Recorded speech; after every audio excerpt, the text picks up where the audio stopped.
그 댓글에 그 금융 환경의 변화하고 그다음에 그러니까 인구 동향에 따라서 부동산 시장을 어떻게 생각하는지에 대한 그 의견을 달아달라고 말씀을 하셨거든요. 그래서 이제 그거를 찍는데 이거는 저 금융연수원에서 PB를 교육할 때 쓰는 일부 자료 중에 하나입니다. 그런데 부동산 시장에 대한 추세를 예측하는 방법은 이제 이것만 해도 한 1시간 정도를 할애해서 강의를 하기 때문에 이 짧은 시간 안에 그 전체를 다 말씀을 드릴 수는 없습니다. 그런데 이제 그분이 어떤 의도로 그걸 물으시는지에 대한 생각을 해서 그거에 맞춰서 이제 얘기를 동영상을 찍도록 하겠습니다.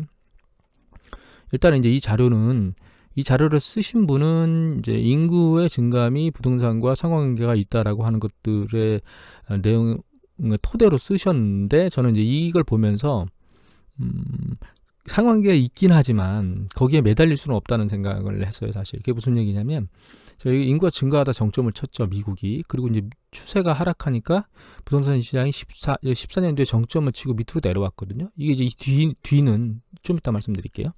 일본 같은 경우에 정점을 치고 증가수가 정점을 치고 내려오니까 15년도에 주택시장이 정점을 치고 내려왔거든요.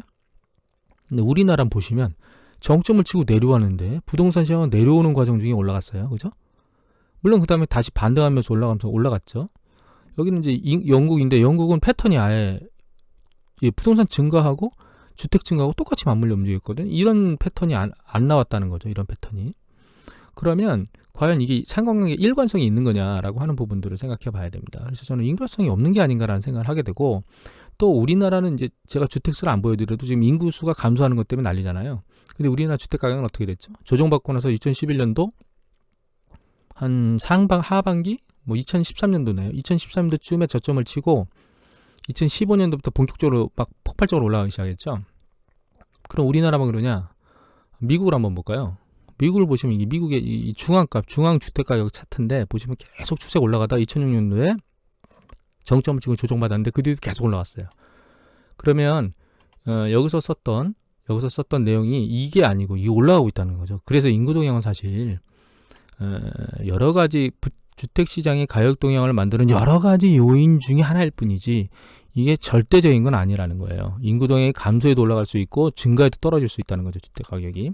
또 한 가지는 인구 추세로 이게 2015년도 기사입니다. 한국경제 기사인데 해리덴트라는 분을 들어보신 분도 있고 아닌 분도 있을 거예요. 이분이 이제 우리나라가 베이비붐 세대가 은퇴하면서 2018년도에 인구 절명을 맞아서 주택 가격이 폭락할 거라고 그랬어요. 2018년도에 폭락이 아니고 너무 올라가서 진눈을 하고 난리였죠. 문재인 정부에서. 결과적으로 이게 무슨 얘기냐면 인구 동향이라고 하는 것이 그러니까 여기 해리덴트가 말하는 베이비붐 세대가 은퇴하는 거는 오케이 주택시장에 영향을 미칠 수는 있는데 단계적으로 천천히 미칠 거라고 생각을 해야 돼요. 갑자기 폭락하지는 않는다는 거죠. 왜냐하면 은퇴자들이 자기가 살고 있는 집을 은퇴했다고 해서 그냥 시장에 부동산 시장에 막 던지는 그런 케이스가 발생하지 않는다는 겁니다. 그건 미국 시장도 마찬가지고. 그리고 또 한 가지는 아마 이런 거를 이 생각은 해봐야 될 것 같습니다.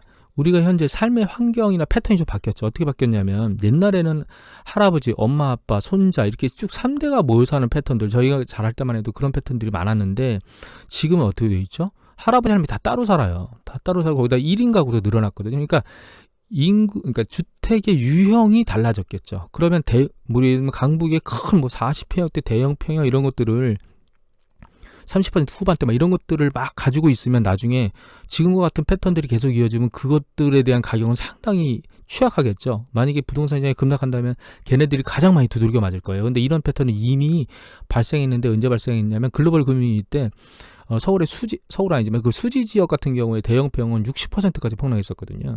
하지만 서울 지역의 그 중소형 평형은 가격대의 변화가 상대적으로 적었습니다.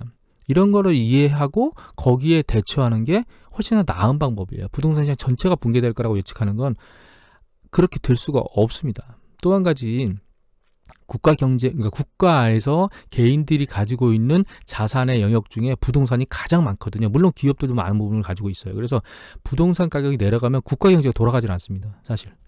그래서 부동산은 정부에서 원하는 부동산 가격의 움직임들은 결과적으로는 물가 상승률 추세로 따라 올라가는 정도의 수준을 원하지 붕괴를 원하지 않아서 결국은 그런 것들이 이제 정부 정책뿐만 아니라 심리적으로, 그러니까 정부 정책은 너무 많이 떨어지면 부양하는 정책을 할 거고요.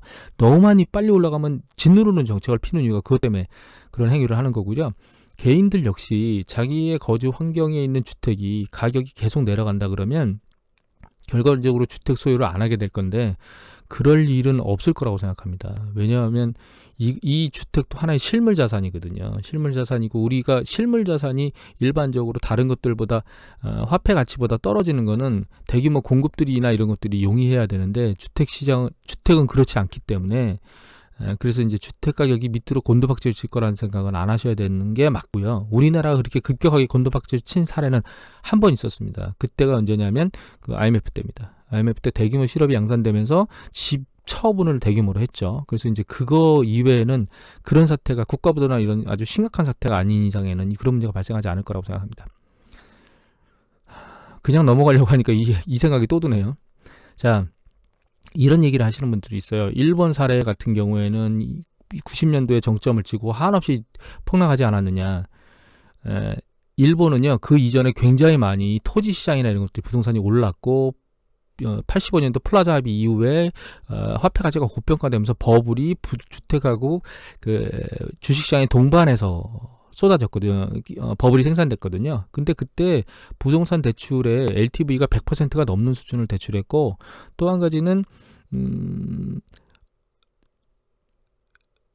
오피스 시장하고 토지 시장에서 버블이 만들어졌어요. 저희 같은 경우는 주택 시장 쪽이잖아요. 근데 오피스하고 토지 시장은 이 버블이 생기면서 기업들이 부동산 투자에 막 대규모로 들어왔어요. 그래서 나중에 붕괴될 때 기업도 파산했습니다. 그래서 고용에도 심각한 문제를 줬고, 주식과 부동산이 동반 버블을 만들면서 부동산 시장에 있는 담보대출로 주식으로 들어오는 패턴도 있어요. 그래서 동반 붕괴하면서 양쪽이 다 동시에 깨졌죠. 또 한 가지는 그 일본이 부실을 가지고 있는 그 은행을 완전히 구조조정을 하지 않고 계속 끌고 가면서 그 부실로 인한 은행의 경영 악화가 장기적으로 지속되면서 자금 순환에 대한 어려움도 같이 동반되면서 굉장히 오랫동안 그 주택시장이 버블이 꺼진 거지, 우리나라는 거기하고는 전혀 달라요. 그래서 우리나라는 일본 사례로 갈 수가 없다는 걸 일단 먼저 아셔야 됩니다. 자, 마지막으로 그걸 왜 물어보셨겠는가라고 제가 생각을 했는데, 그건 이거 같아요. 이런 상황에서 우리가 부동산으로 가야 될까요? 주식으로 가야 될까요? 이 부분에 대해서 한번 생각을 해볼 건데요. 자, 이거는 86년도 1월부터 최근 월까지 그 종합주가 지수하고요. 빨간 거는 우리나라 총 주택 가격 지수예요. 매매 가격 지수 전체. 그 다음에 초록색은 서울 지역 아파트만. 잘 보십시오. 여기 보면 종합주가 지수가 157로 스타트했는데 지금 1700이잖아요. 그러면 10배 넘게 올랐네요. 그죠? 자, 그러면 이거 빨간 거 주택종합지수를 보면 이게 34로 시작했는데 여기 끝자락이 얼마냐면 총지수가 101이에요. 그러니까 약 3배 조금, 3배라고 볼까요? 3배 정도 올랐죠. 그럼 서울 아파트 같은 경우는 어떻게 돼 있죠? 시작이 17 정도 되네요. 근데 끝은 어디죠? 105예요. 그러면 한 6배?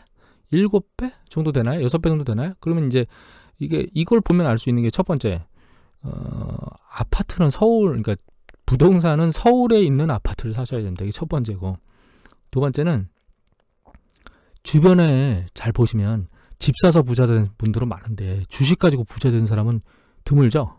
왜 그럴까요? 주식 사서 그때 사가지고 가만히 들고 있었으면 지금 집 산 사람보다 훨씬 더 부자거든요. 주가 지수를 샀어야 되겠죠. 시장을 샀으면 되니까. 근데 왜 그럴까요? 이게 안 팔아서 그렇습니다. 이유는 부동산은 사고 안 팔죠. 웬만하면. 주식은 막 팔아요. 막 냄비 끓듯이 확 끓었다가 식듯이 확 식어가지고 그때마다 오르락내려가서 샀다 팔았다를 계속해요. 주변에 전문가 얘기 듣고 하고 자기 판단에 따라서 하기도 하고, 그래서 그 과정 중에서 잠깐 먹는 행복도 느끼지만 완전히 쫄딱 망하는 불행도 느끼게 되고, 이걸 계속 반복하면서 결과적으로 나중에 어떻게 되느냐, 딴 사람이 없는 거예요. 그래서 여러분들께 다시 한번 말씀드리지만, 제가 여러분들한테 동영상을 찍으면서 항상 말씀드리는 건 추세, 그 다음에 경기순환 사이클을 계속 예측하는 게 더 중요하다고, 그런 관점에서 여러분들한테 동영상을 찍어드리는 거거든요. 이 개미들은 윗자락에 올라오면 한없이 올라갈 거라고 생각하고 여기에서 대규모를 부어요. 그래서 손실을 많이 봐서 밑에서는 부을 돈이 없거나 완전히 쫄딱 망한 상태예요.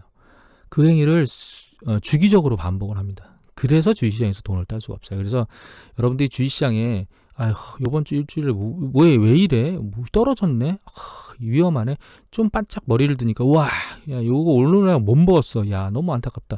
이렇게 일희일비 하셨다가는 절대로 자산관리 시장에서 성공할 수 없습니다. 그래서 좀 차분한 마음을 가지시고 긴 안목의 관점을 가지고 투자를 하셔야 되고, 이미 다시 말씀드렸지만 워렌 버핏이 지금 몇조 달러 날렸다고 나왔잖아요. 요번에 짧은 시간 안에. 그렇다고 일희일비 하실 필요가 없어요. 주식은 안 팔면 손해도 아니고 이익도 아닙니다. 여러분들이 지금 꼭지에서 물려서 그나마 밑으로 내려왔을 때 우량주를 들고 있으면 안 팔면 손실이 난 게 아니거든요. 물론 바닥에서 샀으면 좋겠지만 여하튼 그 경기의 확장과 수축 국면이라고 하는 개념을 반드시 가지고 주식시장에 투자하는 게 장기적으로 주식 투자에 성공하는 것이며, 부동산 같은 경우에는 일단 뭐 인구 절벽이나 이런 거로 인해서 일본과 같은 뭐 사례가 발생할 것이다. 이거는 접으십시오. 그런 건 없을 거고, 다만 우리가 삶의 유형이 바뀌면서 약간 선호 대상들이 바뀔 수 있다라고 하는 부분을 감안하고 자산 관리에 임하시면 되지 않을까 생각합니다. 오늘 이것으로 마치도록 하겠습니다. 감사합니다.